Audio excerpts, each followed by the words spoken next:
Hello नमस्कार दोस्तों। तो आज हमारी कक्षा 10 का चैप्टर नंबर 2 जो कि बहुपद है, तो आज उसको सोल्व करेंगे हम। तो सबसे पहले तो हम ये जान लेते हैं कि बहुपद किसे कहते हैं, और साथ ही अगर आपने अभी तक हमारे चैनल को सब्सक्राइब नहीं किया है तो उसे सब्सक्राइब कर लें और बेल आइकन के बटन को ऑन कर लें, ताकि सबसे पहले जो भी वीडियो अपलोड हो सबसे पहले आपको नोटिफिकेशन मिल जाए। और वीडियो पसंद आए तो उसे लाइक और शेयर जरूर करें। तो हमारा जो सेकंड चैप्टर है वो है बहुपद।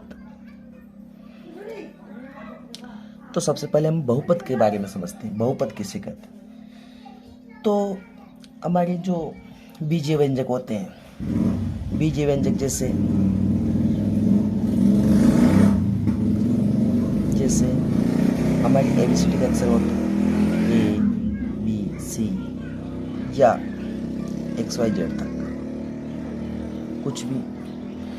तो हमारे बीजीय व्यंजक आप सभी समझते हैं कि चर और अचर को मिलाकर एक बीजीय व्यंजक बनता है।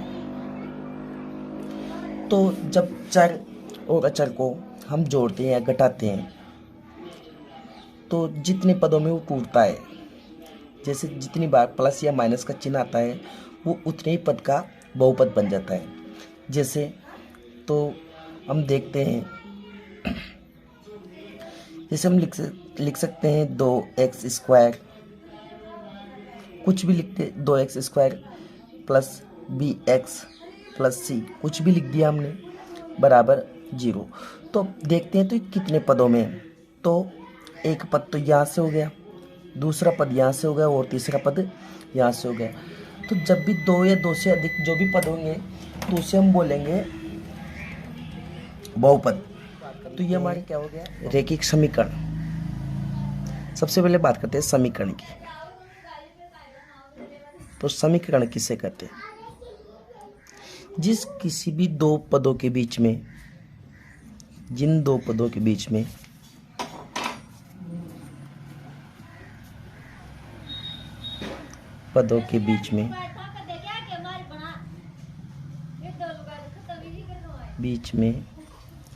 इक्वल बराबर का चिन्ह आ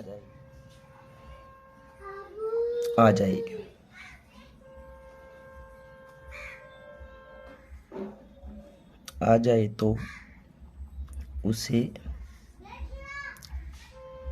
हम समीकरण कहते हैं। और समीकरण के बारे में आप जान चुके हो कि जिन दो पदों के बीच में, या वो चर हो या अचर हो, कोई भी राशि हो, उन दोनों पदों के बीच में अगर इक्वल बराबर का चिन्ह आता है तो हम कह सकते हैं कि ये एक समीकरण है। ये भी जानेंगे कि रैखिक समीकरण, रैखिक समीकरण।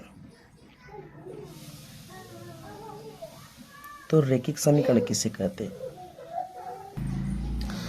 तो हमें जब भी कोई बहुपद दिखे, और उसकी अधिकतम घात कितनी हो, एक समीकरण। जैसे हम उदाहरण देख लेते हैं। जैसे हमने कुछ भी लिख दिया a + b, तो ये क्या हो गया बराबर 0। तो ये क्या हो गया हमारा रैखिक समीकरण। अब हम बात करते हैं द्विघात समीकरण। द्विघात समीकरण,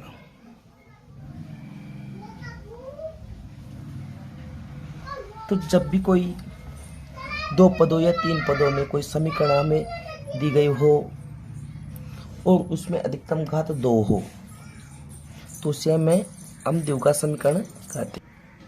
तो अधिकतम घात कितनी हो,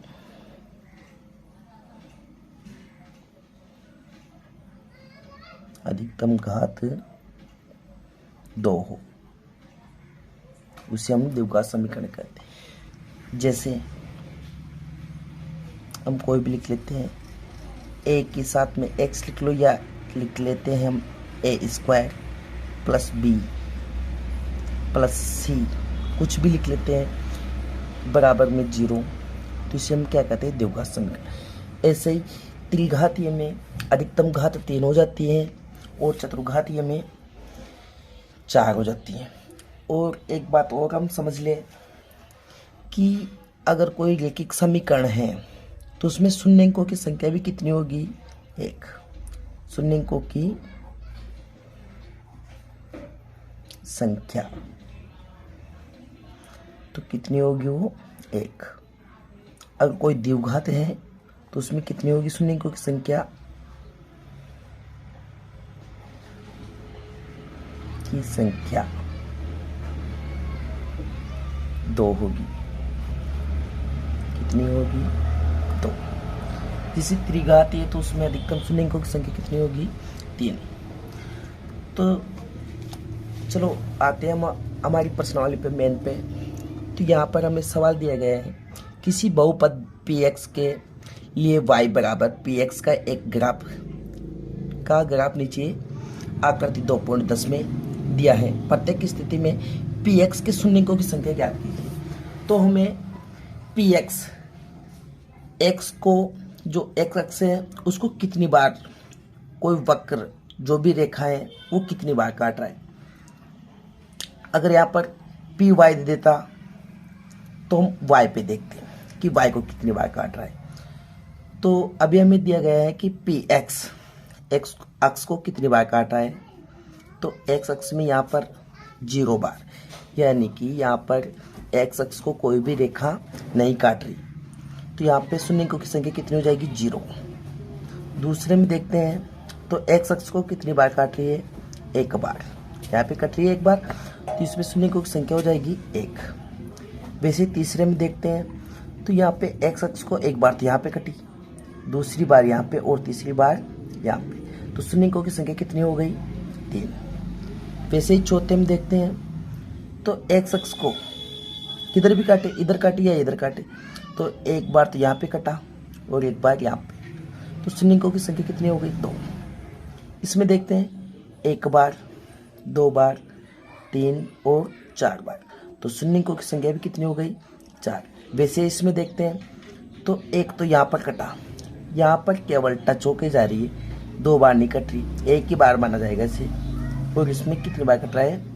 1, 2 और 3, तो शून्यंकों की संख्या कितनी हो गई हमारे इसमें? 3।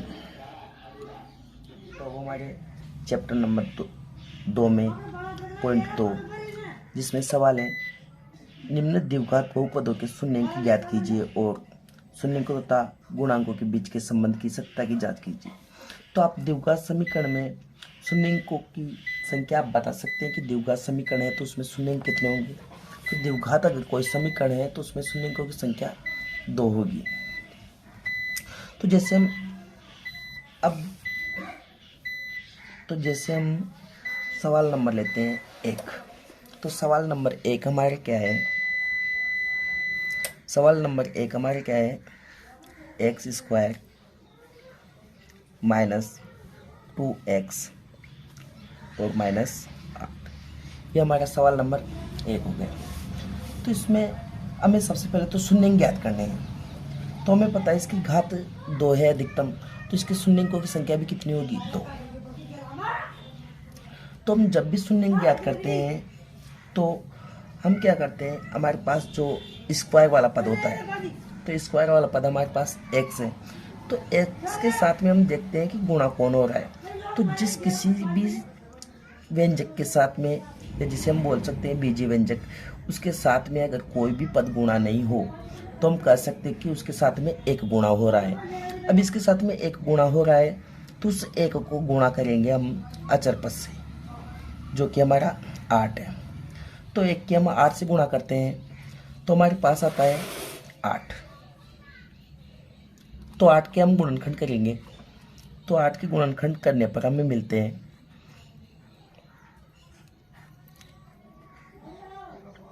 ये हमें मिल जाते हैं। तो 8 के गुणनखंड हम लिख सकते हैं 2 × 2 × 2।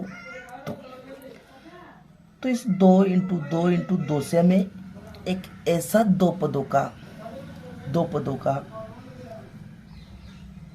संख्या बनानी है जिससे कि जोड़ने या घटाने पर तो हमारे पास -2 आ जाए और गुणा करने पर वापस 8 हो जाए। तो हम देखते हैं अगर 2 को 2 से गुणा किया तो 4, और 4 में से अगर हम माइनस के 2 कर देते हैं तो हमारे पास आता है 2। लेकिन हमारे यहाँ पर माइनस का चिन्ह है, तो हमें 2 जो लाना है वो भी माइनस में लाना है। तो माइनस में लाने के लिए छोटी संख्या को कर दो प्लस की, बड़ी संख्या को कर दो माइनस की, तो हमारा माइनस का 2 आ जाएगा। क्योंकि घटाने के बाद में चिन्ह उसी संख्या का लगता है जो संख्या बड़ी हो, तो बड़ी हमारे पास माइनस के 4 है। और गुणा करने पर देख देते हैं तो 4 × 2 को किया तो वापस 8 भी आ गया, तो हमारा सब सही है। तो यहाँ पर हम लिख सकते हैं बीच वाले पद को x² - 4x और प्लस के 2x और माइनस के 8 बराबर हो गया 0। अब इसमें हम देखते हैं तो हमारे पास उभयनिष्ठ क्या आ रहा है, तो हम देखते हैं तो इसमें भी x है और इसमें भी x, दोनों में x है। तो हम सबसे पहले x को ही कॉमन ले लेते हैं, तो x हमने कॉमन ले लिया, तो यहाँ पर तो कितना बचा, x² में अगर हम x का भाग देंगे तो 1 भाग गया, यानी कि 1x बच गया। और यहाँ पे माइनस, तो यहाँ पर भी माइनस। अब x का भाग 4x में देंगे तो x से x गया, बचा क्या 4, तो यहाँ पे लिख लेते हैं। फिर बाद में हम देखते हैं यहाँ पर, अब यहाँ पर चिन्ह कॉमन लेने की बात है, तो चिन्ह कॉमन लेने के लिए सबसे पहले हम ये देखेंगे कि अपना जो पद है फर्स्ट वाला उसमें चिन्ह किसका है, तो यहाँ पर चिन्ह माइनस का है। तो यहाँ पर इस वाले चिन्ह को इससे मिलाएंगे, अगर ये दोनों अलग अलग होंगे तो हम चिन्ह कॉमन लेंगे माइनस का। अगर दोनों चिन्ह समान है, चाहे वो माइनस माइनस की हो चाहे वो प्लस प्लस की हो, तो हम चिन्ह कॉमन लेंगे प्लस का। तो यहाँ पर हमने चिन्ह प्लस का कॉमन लेंगे। अब इसमें देखते हैं दोनों में क्या उभयनिष्ठ है, तो यहाँ पर भी 2 आ रहा है और 8 में हम पता है 8 में 2 आता है, तो यहाँ पर 2 कॉमन ले ली। यहाँ पे तो कितना बचा, 2 का भाग देंगे इसमें तो कितना बचा x और माइनस के माइनस, और 2 का भाग 8 में देंगे तो कितनी बार गया, 4 बार। अब देखते हैं दोनों पदों में, एक पद ये हो गया और दूसरा पद ये हो गया।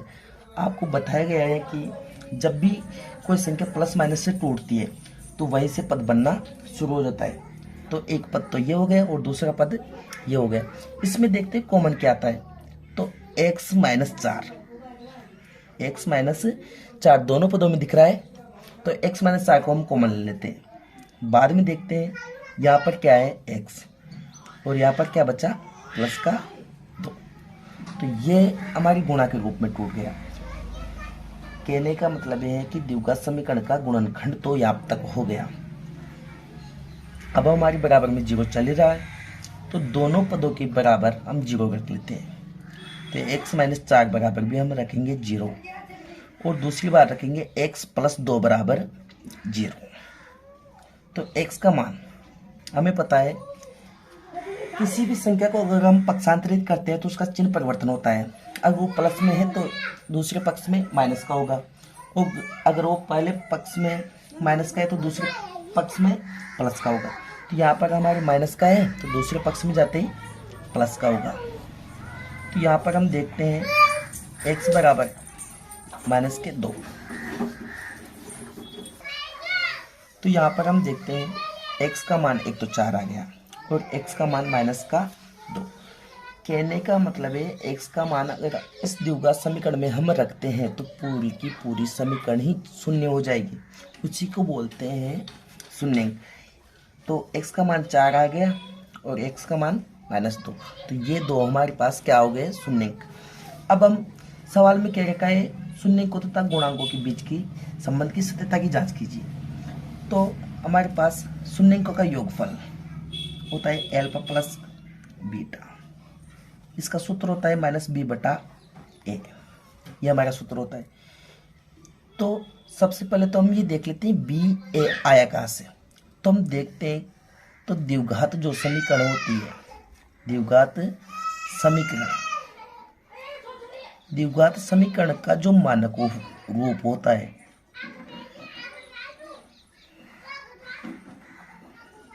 मानक जो रूप होता है वो क्या होता है हमारा ax² + bx + c बराबर होता है 0। तो हमारे पास में जो भी स्क्वायर में है उसके साथ में जो भी संख्या है वो तो हमारा हो गया ए का मान। फिर देखते हैं हम एक्स के साथ में जो भी है वो हो गया हमारा बी का मान, और जो अकेला है वो हो गया सी का मान। तो एल्फा प्लस बीटा, तो यहाँ पर एल्फा प्लस बीटा, तो एल्फा का मतलब पहला पद जो हमारे पास सुनने का है वो, और बीटा का मतलब दूसरा पद। इन दोनों को जोड़ने पर अगर हम बी का मान रखते हैं और ए का मान रखते हैं तो दोनों क्या हो जाएंगे, सेम बराबर हो जाना चाहिए, तब तो हमारी जो सुनने के वो सही है, अन्यथा गलत है।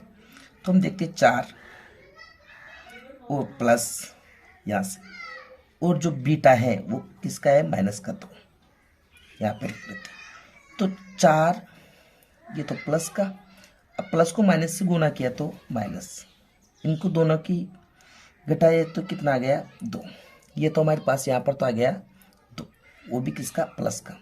यहाँ पर देखते हैं अब तो बी, इसमें देखते हैं एक्स स्क्वायर के साथ में जो भी है वो है हमारा ए का मान, तो हमें तो बी का चाहिए। तो एक्स अकेला कौन है, एक्स ही ये है, तो बी का मान कितना हो गया 2 चिन्ह समेत, तो माइनस के 2, ये सूत्र का माइनस और ये माइनस के 2। एक का मान हम देखते हैं तो स्क्वायर के साथ में जो भी है, तो एक का मान हो गया हमारा 1। अब हम देखते हैं माइनस को माइनस से गुणा की तो 2 प्लस के 2, तो यहाँ पर देखते हैं हम तो शून्यंकों का जो योगफल है वो क्या हो गया, बराबर। तो हमारा जो शून्यंक है वो भी क्या है, सही है। उसके बाद में देखते हैं हम एल्फा इंटू बीटा, इसका सूत्र होता है सी बटा ए। तो एल्फा का मतलब अभी देख ही चुके हम, पहला जो शून्यंक है वो, और बीटा का मान जो दूसरा शून्यंक है वो। तो 4 गुणा माइनस के 2, इनकी दोनों को गुणा करने पर इनका जो मान रखेंगे वो दोनों समान हो जाएंगे। तो 4 गुणा 2 कितने हो गए, 8, और यहाँ पर चिन्ह प्लस का है और यहाँ पे माइनस का, तो प्लस माइनस की गुणा किए तो माइनस। अब इसमें देखते हैं हम सी और ए का मान रखते हैं, तो सी कौन होता है हमारा, अचर, यानी कि जो अकेला हो। तो अकेला कौन है, 8 माइनस के, तो यहाँ पर रखेंगे हम माइनस के 8 और बटे में क्या रखेंगे, ए का मान। तो ए का मान स्क्वायर के साथ में जो भी है वो क्या हो जाएगा हमारा, ए का मान। तो हम देखते हैं ए का मान कितना है 1, और -8 में अगर हम 1 का भाग देंगे तो क्या हो गया, माइनस का 8। तो ये हो गया हमारे शून्यंक का योगफल और गुणनफल की सत्यता की जांच, दोनों बराबर हो गए। तो हम अगला सवाल जो है सवाल नंबर 2 क्या है, 4s स्क्वायर और माइनस के 4s प्लस 1। अब इसके शून्यंक देखते हैं, तो शून्यंक इसकी घात 2 है, तो इसके शून्यंक भी कितने होंगे, तो शून्यंक होंगे 2। तो जैसा इसमें किया था वैसा इसमें करना है। एस जो स्क्वायर है इसको मान के चलो ये एक्स स्क्वायर है, तो एक्स स्क्वायर के साथ में जो भी है उसको अचर पद से हम गुणा करते हैं, कितना आ गया 4, और 4 के हमें पता है गुणनखंड क्या होते हैं, 2 इंटू 2। अब हमें 2 पद लाने हैं, तो 2 अगर हम प्लस कर देते हैं, चलो एक बार प्लस करके देख लेते हैं, प्लस करते हैं तो क्या आ गया 4, लेकिन यहाँ पर देखने पर हमें चाहिए माइनस का 4, और यहाँ पर आ रहा है हमारा प्लस का 4, तो दोनों को क्यों ना माइनस माइनस कर दे। तो हमें पता है चिन्ह समान होने पर जुड़ेंगे, चिन्ह किसका आएगा, माइनस का। अगर चिन्ह माइनस माइनस समान है तो माइनस का चिन्ह आ जाएगा, प्लस प्लस है तो प्लस का चिन्ह आ जाएगा। तो यहाँ पर माइनस माइनस है तो कितना आ गया, माइनस का 4। तो हम बीच वाला जो पद है उसको लिख सकते हैं, ये तो हो गया हमारा 4s स्क्वायर माइनस 2s, और फिर से माइनस के 2s प्लस का हो गया 1। देखते हैं दोनों में क्या कॉमन दिखता है। तो यहाँ पर एक तो हमें 2 दिख रहा है और एक दिख रहा है s, तो 2s का भाग हम 4s स्क्वायर में देंगे, तो 2 का भाग 4 में कितनी बार गया, 2 बार। अब s का भाग s स्क्वायर में देंगे तो कितने बार गया, एस बार, माइनस की जगह पे इसका प्लस और इसका माइनस गुणा हो तो माइनस। 2 से 2 गया, 1 से 1 एस से एस गया, तो कितना बचा 1। देखते दोनों की चिन्ह समान है कि यहाँ पे, यही किया था पिछली बार भी। दोनों की चिन्ह देखते यहाँ से और यहाँ से, प्लस एक का माइनस और एक का प्लस, तो हमें पता है कि विपरीत चिन्ह होने पर हम कॉमन लेंगे माइनस का चिन्ह। माइनस का चिन्ह कॉमन लेने के बाद में और देखते हैं हम इन दोनों में उभयनिष्ठ क्या है। तो कुछ दिखाई नहीं दे रहा, तो हम क्या रखेंगे 1। अब माइनस से भाग देंगे तो कितना बचेगा प्लस, और 1 का भाग 2s में गया तो कितनी बार गया 2s बार, और माइनस से प्लस गुणा हुआ तो माइनस और 1 के 1। अब देखते हैं क्या कॉमन दिखा पूरे पद में, तो 2s गुणा 2s माइनस 1 इसमें, और माइनस 1 2s माइनस 1 इसमें क्या कॉमन दिखता है हमें। तो कॉमन हमें दिखता है 2s माइनस के 1। तो इसको कॉमन लेने के बाद बचा क्या, यहाँ से तो बचा 2s और यहाँ पर क्या बचा माइनस के 1। तो दोनों के बराबर हम 0 रखेंगे, तो हमारा जो शून्यंक है वो आ जाएगा। तो 2s माइनस 1 बराबर क्या रखा 0। दूसरी बार भी 2s माइनस 1 बराबर क्या रखा 0। तो 2s का मान चाहिए हमें, तो 2s को यहाँ पर हम रखते हैं, एक माइनस का तो उधर जाते प्लस का, s का मान चाहिए s रखेंगे, 2 गुणा में है तो उधर जाते भाग में, तो हम लिख सकते हैं 1/2। यहाँ पर भी दोनों सेम है, या तो ऐसे कर लो, यहाँ पर तो कितना बचा 2s बराबर 1, और दूसरा देखते हैं तो s बराबर 1/2। तो ये 2 हमारे पास शून्यंक हो गए। अब हम करते हैं इनकी शून्यंकों की योगफल और गुणनफल की सत्ता की जांच। तो जांच करने के लिए एल्फा प्लस बीटा, सूत्र होता है हमारा माइनस b/a। तो एल्फा 1/2 और प्लस बीटा क्या है 1/2। इनको कर लेते हैं पहले। तो इनका लघुत्तम कितना है 2, तो हम 2 लघुत्तम लेते हैं। 2 लघुत्तम लेने के बाद 2 का भाग 2 में गया 1 बार, और 1 की गुणा 1 से की तो 1, प्लस का प्लस। यहाँ पर भी सेम, 2 का भाग 2 में 1 बार, और 1 की गुणा 1 से की तो 1। दोनों को जोड़ते हैं 1 और 1 2, 2/2 काटा तो कितना आ गया 1। इधर तो 1 आ गया हमारा। अब इसके बराबर में देखते हैं, तो सूत्र का तो ये हो गया हमारा माइनस b का मान जो स्क्वायर नहीं है उसके साथ में जो भी है, तो s के साथ में कौन है माइनस के 4, तो हम रखेंगे यहाँ पे माइनस के 4। a का मान देखते हैं तो स्क्वायर वाले के साथ में कौन है तो 4, तो बटे रखेंगे हम 4। अगली बार देखते हैं तो माइनस को माइनस से गुणा किया तो प्लस, तो प्लस को हमें दिखाने की आवश्यकता है नहीं, तो 4/4। 4 को 4 से काटे तो कितनी बार गया 1 बार। तो दोनों का मान समान आ गया क्या, तो हमें समान दिख रहा है। तो शून्यंकों का जो योगफल है वो तो क्या है हमारा सही हो गया। उसके बाद हम देखते हैं शून्यंकों का गुणनफल, तो हो जाता है एल्फा इंटू बीटा बराबर होता है सूत्र हमारा c/a। तो एल्फा कितना है 1/4, तो लिखेंगे 1/2 इंटू बीटा का मान कितना है 1/2। तो 1 की 1 से गुणा की तो 1, 2 की 2 से की तो 4। ये तो हमारा आ गया गुणनफल। अब सूत्र में रख के देखते हैं तो c अचर पद, तो हम देखते हैं अचर पद कौन है तो 1 प्लस के, तो अचर पद का मान रखेंगे हम 1, और जो 1 का मान है वो 4 है, तो हम रखेंगे यहाँ पर 1/4 जो कि रखते ही बराबर आ गया। ये हो गया हमारा गुणनफल की सत्ता की जांच। तो ये हमारा सवाल नंबर 2 हो गया। तो इसके बाद देखते हैं हम पहले का तीसरा सवाल। तो तीसरा सवाल क्या है हमारा 6x², सवाल नंबर 3। तो हमारे क्या है 6x² -3 और -7x। ये हमारा सवाल नंबर 3। तो सवाल नंबर 3 के बाद हम क्या करते हैं, वही सेम करनी है, लेकिन यहाँ पर 7x अंत में है और 3 बीच में। तो पहले तो इसको क्रम से जमा, 6x स्क्वायर, इसको आगे लेने पर क्या गया, -7x और -3। तो 6 की गुणा हम 3 से करेंगे तो कितना गया, 18। अब 18 करते हैं हम टुकड़े, तो कितने हो गए, 2 × 3 × 3। वापस गुणा करके देख लो एक बार, 18 आ गया, 3 × 9 9 दूनी 18 आ गया। तो इसमें हमें पद बनाना है, जो 2 बनाने हैं, और 2 हमें -7 चाहिए।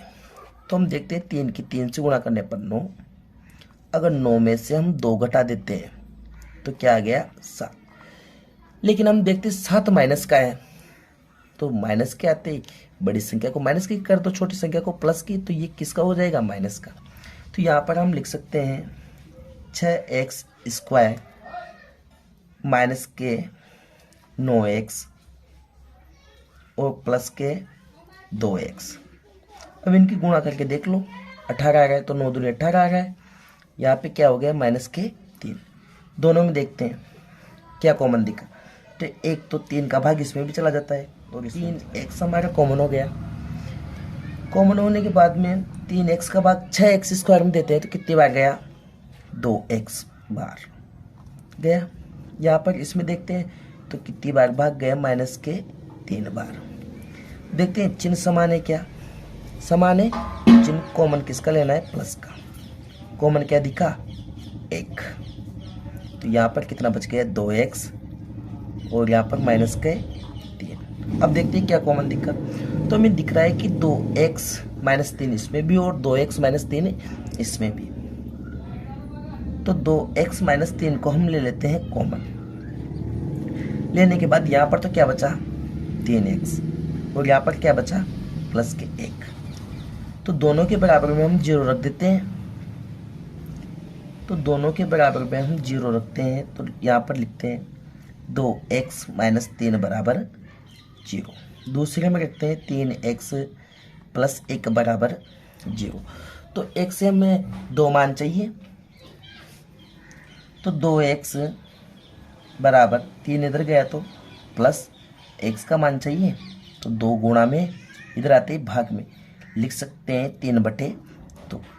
अब दूसरी वाले में देखते हैं, तो 3x बराबर 1 गया तो माइनस का x का मान चाहिए, तो -1/3। ये हमारे x के 2 मान आ गए। तो दोनों जो मान है हमारे क्या कहलाएंगे, शून्यंक। अब हमें करना है शून्यंकों की योगफल और गुणनफल की सत्यता की जांच। तो आइए अब हम इनके शून्यंकों के योगफल और गुणनफल की सत्यता की जांच करते हैं।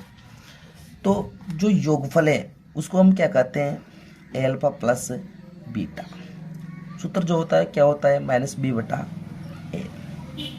ठीक है, तो एल्फा कितना है हमारा, 3/2 प्लस बीटा जो है कितना है, -1/3।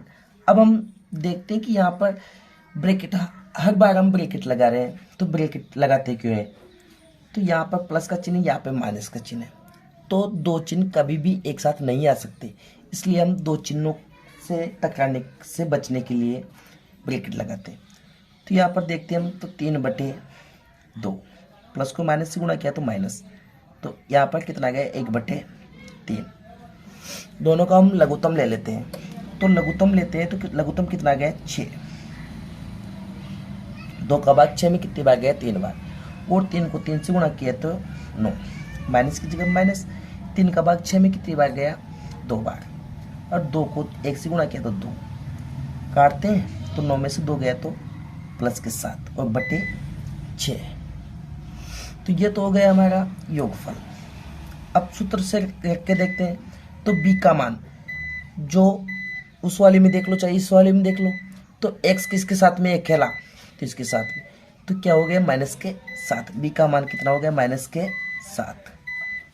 देखते हम ए का मान, तो स्क्वायर के साथ में जो भी है वो ए का मान, तो ए का मान कितना हो गया 6। सॉरी, सूत्र का माइनस तो लगाना भूल ही गए, तो सूत्र का माइनस। अब देखते हैं हम माइनस के माइनस से गुणा करने पर प्लस और बटे 6, तो इसको यहाँ पर भी बराबर लिख देते हैं 7/6 और यहाँ पर भी लिख देते हैं 7/6। तो 7/6 और 7/6 दोनों बराबर हैं, हो गए। तो हमारा जो योगफल है वो तो सिद्ध हो गया। अब करते हैं हम गुणनफल, तो इधर की साइड में हम गुणनफल कर लेते हैं। गुणनफल करें तो एल्फा इंटू बीटा बराबर क्या होता है हमारा C/A। तो एल्फा कितना है 3/2 गुणा बीटा का मान कितना है -1/3। तो इसकी गुणा करते हैं, ये प्लस का और ये माइनस का, तो कितना आ गया -3। 2 को अगर 3 से गुणा किया तो कितना आ गया 6। काट लेते हैं इसको, कट रहा है तो कितने बार गया 1 बार, ये 2 बार। तो हम लिख सकते हैं -1/2। अब सूत्र में रखते हैं, तो C जो अचर पद है, तो अचर पद कितना है यहाँ पे हमारा -3। एक का मान जो इसमें था वही एक का मान यहाँ पे, तो स्क्वायर के साथ में कौन है 6, तो हम लिखेंगे यहाँ पर 6। ये भी कट रहा है 1 बार, ये भी कट रहा है 2 बार, तो हम लिख सकते हैं -1/2। तो यहाँ पर भी लिख देते हैं -1/2। तो दोनों बराबर होने पर ये क्या हो गया हमारा गुणनफल की सत्यता की जांच हो गई।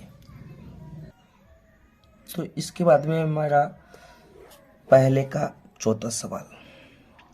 तो पहले का चौथा सवाल हमारा क्या है, 4u² और प्लस के 8u बराबर 0।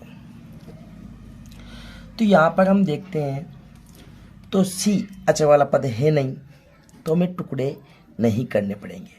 तो डायरेक्ट देखते हैं दोनों में क्या कॉमन है, तो 4 दोनों में कॉमन है, तो यहाँ से तो आ गया 4, और यूँ भी दोनों में, तो ये हो गया यूँ। यहाँ पर तो कितना बचा, केवल यूँ, और प्लस 4 का भाग 8 में 2 बार, यूँ 12 आ ही गया। तो क्या बचा, तो हमारा 4 यूँ और यूँ प्लस 2 दोनों के बराबर में 0 रख देते हैं हम। तो 4 यूँ बराबर 0, और दूसरा रखते हैं हम 4 नहीं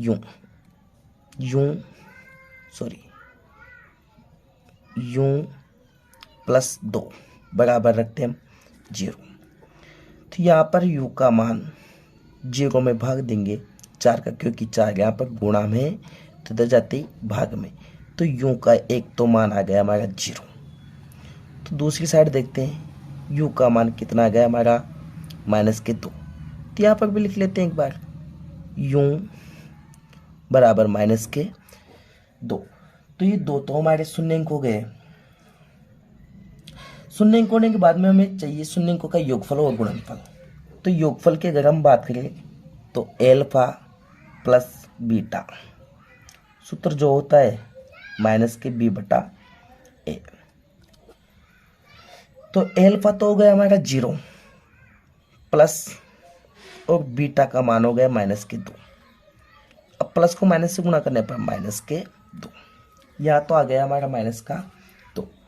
अब हम देखते हैं -b, तो जो बिना स्क्वायर के u है उसके साथ में कौन है 8, तो हम लिखेंगे सूत्र का पहले तो माइनस और फिर b का मान लिखेंगे 8, क्योंकि प्लस का चिन्ह है, दिखाने की जरूरत नहीं है। तो एक का मान कितना हो गई, u स्क्वायर के साथ में कौन है 4, तो u का मान हो गया हमारे 4 का भाग 8 में कितनी बार गया 2 बार, और यहाँ से माइनस, तो ये तो हो गया हमारा शून्य अंकों का जो योगफल है वो। उसके बाद में हम देखते हैं गुणनफल, तो एल्फा इंटू बीटा, सूत्र होता है हमारा C/A। तो एल्फा कितना हो गया 0, और इंटू बीटा कितना हो गया -2। अब हम देखते हैं 0 को किसी भी संख्या से गुणा करने पर क्या होता है 0। ये तो हो गया गुणनफल। अब सूत्र में रख के देखते हैं। तो सी, हम देखते हैं सी जो अकेला हो, बिल्कुल यूं नहीं होना चाहिए उसके साथ। तो हम देखते हैं तो यूं अकेला तो कोई मिला ही नहीं मिल रहा। तो हम क्या मान सकते हैं, सी का मान 0, ए का मान कितना है 4। और हमें पता है किसी भी संख्या में, मतलब 0 में किसी भी संख्या का अगर हम भाग दे देते हैं तो हमारे पास क्या आता है 0। तो दोनों बराबर हो गए। तो ये हो गया हमारा गुणनफल। तो इसके बाद में हम देखते हैं सवाल नंबर 5। तो सवाल नंबर जो 5 है वो क्या है, तो हम देखते हैं t² और माइनस के 15। तो ये है, तो हम इसको ये लिख सकते हैं क्या, t² माइनस 15 को रूट में 15 लिखकर इसके ऊपर स्क्वायर लगा सकते हैं, क्योंकि रूट 15 का अगर हम वापस वर्ग करेंगे तो हमारा माइनस का 15 आ जाएगा। फिर हमें याद आता है कि t² माइनस रूट 15 का वर्ग, पहला पद का वर्ग और माइनस और दूसरे पद का वर्ग, यानी कि हमारे पास एक सर्वसमीका है जो क्या होती है a² माइनस b²। अगर पहला पद का स्क्वायर होता हो और बीच में माइनस और दूसरे पद का भी वर्ग हो तो हम सर्वसमीका के अनुसार खोल सकते हैं, एक बार टूटेगा प्लस में, एक बार टूटेगा माइनस में। तो इसको इसी तरह से लिख सकते हैं। तो हम लिख सकते हैं t एक बार प्लस में रूट 15, एक बार लिख सकते हैं t माइनस के 15। तो ये तो गुणनखंड हो गए। अब हम देखते हैं दोनों के बराबर में 0 रखने पर क्या आता है। तो t प्लस रूट 15 बराबर रखते हैं हम 0, दूसरे में रखते हैं t माइनस के रूट 15 बराबर रखते हैं हम 0। तो इसमें भी 0 रख दी, इसमें भी 0 रख दी। तो t का मान लेने पर यहाँ पर रूट 15 प्लस में है, दूसरी साइड में जाते ही माइनस के रूट 15। और इधर भी देखते हैं तो t के साथ इधर माइनस में है, तो दूसरी साइड में जाते ही प्लस के रूट 15। और प्लस के चिन्ह को हमें दिखाने की आवश्यकता पड़ती नहीं। अब हम कर लेते हैं डायरेक्ट योगफल। तो एल्फा प्लस बीटा, सूत्र होता है हमारा माइनस b बटा a। तो एल्फा का मान कितना आ गया, माइनस के रूट 15 और सूत्र का प्लस, और बीटा का मान क्या है रूट 15। अब हम इसमें देखते हैं तो एक माइनस का और एक प्लस का, तो घटेंगे और घटेंगे तो कितना आ गया 0। तो सूत्र में रख के देखते हैं माइनस का तो माइनस। अब b का मान देखते हैं, तो इसमें हमें देखना है t, केवल t। तो t अकेला है नहीं, स्क्वायर के साथ है तो नहीं है, तो b का मान क्या मानेंगे हम 0। और a का मान जो t² के साथ में तो कितना है 1। और हम जानते हैं 0 में किसी भी संख्या का भाग देने पर क्या आता है 0, भागफल 0। अब हम देखते हैं गुणनफल। तो एल्फा इंटू बीटा, सूत्र होता है हमारा c बटा a। तो एल्फा कितना है माइनस के रूट 15 गुणा बीटा कितना है रूट 15। रूट 15 को अगर रूट 15 से गुणा करते हैं तो कितना आता है 15, और माइनस को प्लस से गुणा करने पर माइनस। सूत्र में रख के देखते हैं तो अकेला चाहिए हमें, जो कि है हमारा माइनस के 15। और एक का मान कितना है t² के साथ में 1, तो 1 बराबर 1 का भाग, किसी भी संख्या में अगर हम 1 का भाग देते हैं तो लौट कर वही संख्या आती है, तो माइनस के 15। ये होगा हमारा सवाल नंबर 5। इसके बाद में देखते हैं सवाल नंबर 6। तो कितना है 3x² माइनस x और माइनस के 4। सवाल नंबर 6। तो इसमें हम देखते हैं 3x² माइनस के x और माइनस के 4। तो हमें करना कुछ ही नहीं है, x² के साथ में जो भी है उसकी गुणा करेंगे अंतिम पद से जो कि अचर हो। तो 3 की गुणा अगर हम 4 से करते हैं तो कितना आता है 12, और 12 के अगर हम गुणनखंड करें तो क्या होता है 2 इंटू 2 इंटू 3। गुणा करने पर वापस 12 आ रहा है, गुणनखंड हो गया 2 इंटू 2 इंटू 3।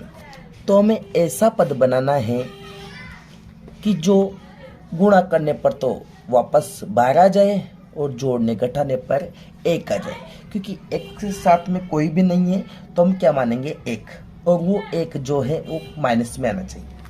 तो हम देखते हैं 4, 2 को 2 से गुणा करने पर 4 और माइनस के 3, तो कितना गया 1, वो भी किस में प्लस में। अब हमें तो माइनस में चाहिए, तो बड़ी संख्या को माइनस कर दो, छोटी को प्लस कर दो, तो ये किस में जाएगा माइनस में। तो ये जो पद है उसको हम लिख सकते हैं 3x² और माइनस के 4x और प्लस के 3x और माइनस के 4 लिख सकते हैं। अब दोनों में देखते हैं क्या कॉमन है। तो x दिख रहा है हमें, तो x यहाँ पर से तो क्या बचा, और कॉमन कुछ नहीं दिख रहा, तो x का भाग 3x² में कितने बार गया 3x बार, माइनस माइनस x का बार 4x में कितने बार गया 4 बार। अब हम देखते हैं चिन्ह, यहाँ पर माइनस और यहाँ पर भी माइनस। तो हमें पता है अगर समान चिन्ह है तो कॉमन चिन्ह कौन सा लेना है प्लस का, तो ये प्लस कॉमन ले। देखते हैं दोनों में क्या कॉमन दिख रहा है, तो कुछ भी नहीं दिखता, तो कॉमन हम क्या मानेंगे 1, तो हम 1 कॉमन ले लेते हैं। तो 1 का भाग किसी में संख्या में 2, वही संख्या लौट के आती है, तो यहाँ से तो कितना बच गया 3x, और प्लस की गुणा अगर माइनस से करते हैं तो वापस माइनस, और 1 का भाग 4 में 4 बार गुणा जो भी है। अब यहाँ पर देखते हैं हम इस वाले पद में 3x - 4 है, इस वाले पद में 3x - 4 है, तो यही कॉमन ले लेते हैं हम 3x - 4। यहाँ से कितना बचा x, और यहाँ पर कितना बचा 1। दोनों की बराबर में हम रख देते हैं 0, दोनों की बराबर में 0 रखते हैं, तो यहाँ पर तो क्या आ गया 3x - 4 बराबर 0। इधर क्या आ गया x + 1 बराबर 0। तो हमें तो x का मान चाहिए, तो यहाँ पर 3x को 1 बार रखेंगे अपने पास, और 4 इधर माइनस का है तो दूसरी साइड जाते ही प्लस का। फिर देखते हैं x का मान के लिए 3 इससे गुणा हो रहा है, तो इधर जाते ही भाग में, यानी कि लिख सकते हैं 4/3। इधर भी देखते हैं तो x बराबर 1 प्लस का है, तो इधर जाते ही माइनस का, तो यहाँ पर भी लिख सकते हैं हम x बराबर -1। तो 2 शून्य हमारे पास हो गए। अब 2 शून्य होने के बाद में हम देखते हैं योगफल और गुणनफल। तो सबसे पहले हम योगफल देखते हैं, तो अल्फा प्लस बीटा, तो अल्फा बीटा का योग सूत्र क्या होता है -b/a, यही होता है। तो अल्फा का मान कितना है 4/3, तो हम यहाँ पर लिखते हैं 4/3, प्लस बीटा का मान कितना है -1, क्योंकि 2 चिन्ह एक साथ नहीं आ सकते इसलिए। फिर हम देखते हैं दोनों को लघुत्तम लेने पर कितना आ रहा है 3, तो 3 का भाग 3 में कितनी बार गया है 1 बार, और 1 को 4 से गुणा किया तो 4, प्लस माइनस गुणा हो तो माइनस। इसका हर कितना है 1, तो 1 का भाग 3 में 3 बार, और 3 को अगर 1 से गुणा किया तो 3, घटाते हैं तो कितना आ गया 1, और बटे में 3। अब सूत्र में रख के देखते हैं b का मान, तो x के साथ में कौन है कोई नहीं, तो 1, और सूत्र का माइनस, और माइनस का 1 का मान कितना है x² के साथ में कौन है 3, तो 1 का मान कितना हो गया 3। माइनस को माइनस से गुणा किया तो 1 और बटे 3। कहने का मतलब 1/3, इधर तो 1/3 भी, इधर भी। अब करते हैं हम गुणनफल। तो एल्फा इनटू बीटा बराबर सूत्र होता है हमारा C/A। तो एल्फा कितना है 4/3 गुणा बीटा कितना है माइनस का 1। इसको हम 1/1 भी लिख सकते हैं।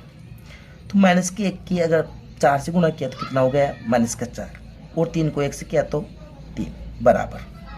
अब इसमें देखते हैं C जो कि अचर पद है। तो अचर पद हमारे पास कितना है -4, तो रखते हैं -4। A का मान कितना है 3, तो रखते हैं 3। देखते हैं यहाँ पर -4/3। तो दोनों समान होने पर हम कह सकते हैं कि गुणनफल की सत्यता की जांच हो गई। इसके बाद में देखते हैं हमारा सवाल नंबर क्वेश्चन नंबर 2। तो सवाल नंबर जो 2 है उसमें कहा गया है एक द्विघात बहुपद ज्ञात कीजिए।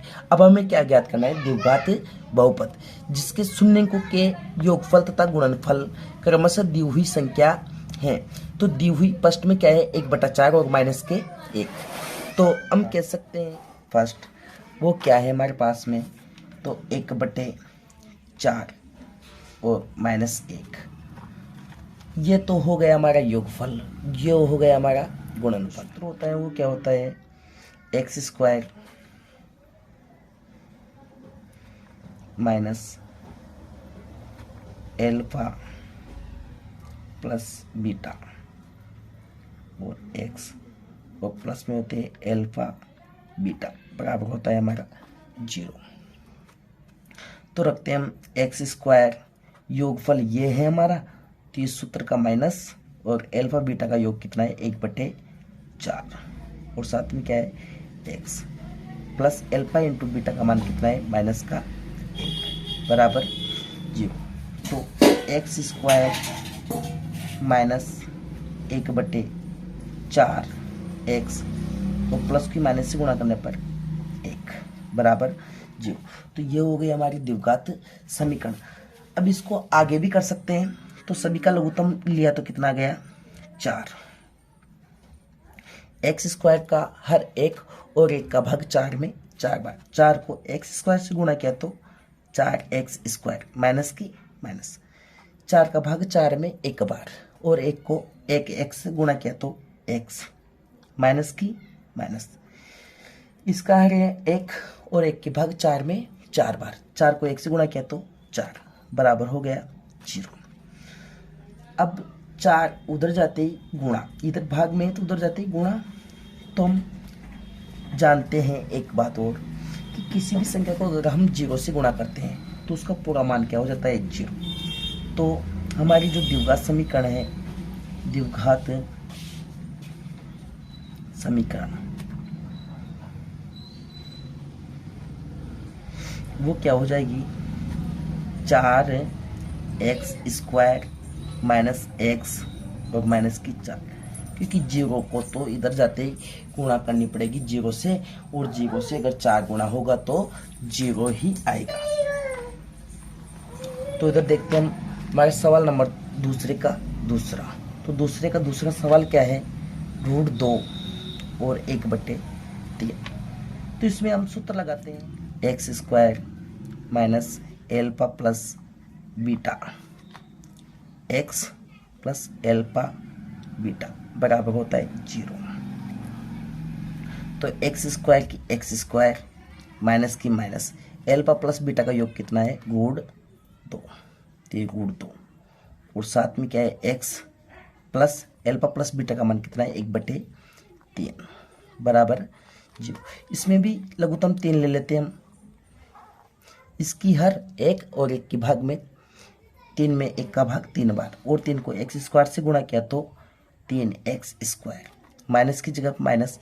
इसका हर 1 और 1 के भाग 3 में 3 बार, 3 को -2 √1 से गुणा किया तो 3 √2x और प्लस x की गुणा 3 का भाग 3 में 1 बार और 1 को 1 से गुणा किया तो 1 बराबर 0। 3 इधर भाग में है तो उधर जाते ही गुणा में, तो हम ये भी जानते हैं किसी भी संख्या को अगर हम 0 से गुणा कर देते हैं तो उसका मान 0 होता है। अतः द्विघात समीकरण, द्विघात जो समीकरण है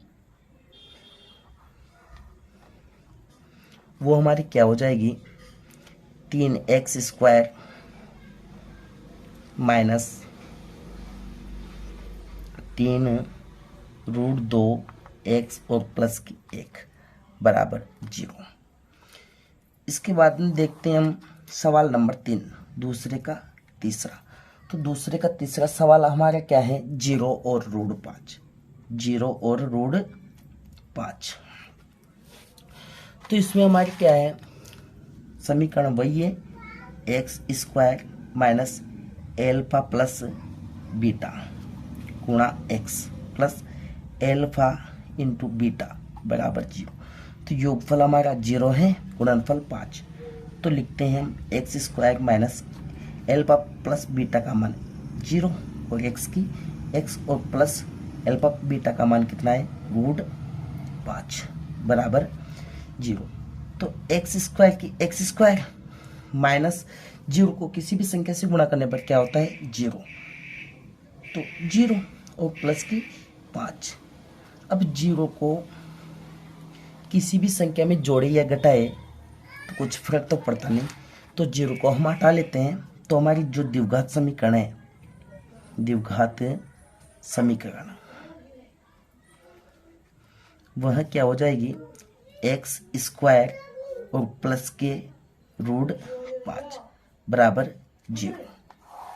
अब जो हमारा सवाल नंबर चौथा है वो क्या है, 1 और 1।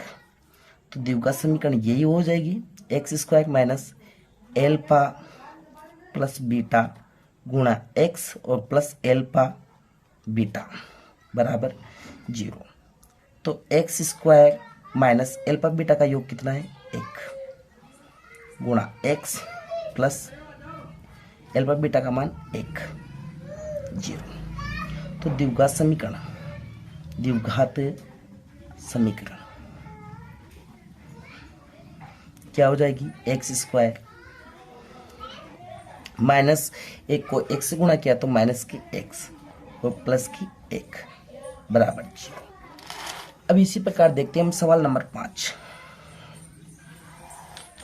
तो सवाल नंबर 5, तो पांचवा जो सवाल है क्या है, -1/4 और योगफल और गुणनफल हो गए 1/4। तो द्विघात समीकरण जो लिखेंगे हम क्या लिखेंगे, x² minus alpha plus beta x और प्लस एल्फा इंटू बीटा बराबर होगा 0। तो x² की तो x² माइनस की माइनस एल्फा प्लस बीटा का मान कितना है, माइनस के 1/4 और साथ में क्या है, x plus alpha plus beta का मान कितना है, एल्फा इंटू बीटा का मान कितना है, 1/4 बराबर 0। तो एक बार तो इसको ये कर लेते हैं, x² माइनस की माइनस से गुणा करने पर प्लस और 1 को 1 से गुणा करने पर चाहे हम x/4 लिख देते हैं और प्लस 1/4 बराबर 0। सभी की लघुत्तम ले लेते हैं हम, तो लघुत्तम लेने पर कितना आ गया, 4। इसका हर 1 और 1 की भाग 4 में 4 बार, 4 को x² से गुणा किया तो 4x² प्लस 4 की भाग 4 में 1 बार और 1 को 1 से गुणा किया तो x प्लस की प्लस 4 का भाग 4 में 1 बार और 1 को 1 से गुणा किया तो 1 बराबर 0। 4 इधर भाग में तो उधर जाते ही गुणा में, और गुणा पर कोई भी संख्या अगर जाती है तो वो 0 के साथ गुणा होने पर क्या हो जाती है, 0। तो हमारी जो द्विघात समीकरण है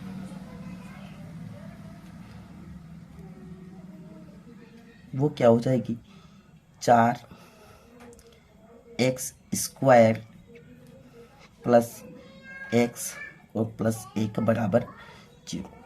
अब हमारा जो अंतिम सवाल है वो क्या है, 4 और 1। जो 4 है वो है क्या है, योगफल। तो लिखेंगे हम x square minus alpha plus beta गुणा x plus alpha into beta बराबर क्या होगा 0। तो x square minus alpha beta का योग कितना है 4, साथ में x plus alpha into beta का मान कितना है 1 बराबर 0। तो यहाँ पर एक्स स्क्वायर और माइनस को 4 से गुणा किया तो माइनस के 4 और 4 को x से गुणा किया तो माइनस के 4x और प्लस के 1 बराबर 0। अतः हमारी जो द्विघात समीकरण है, द्विघात समीकरण जो द्विघात समीकरण है वो क्या है, x square minus 4x plus 1 बराबर होगी 0। तो आपको अगर आज की क्लास पसंद आई हो तो लाइक और सब्सक्राइब करना ना भूलें और शेयर।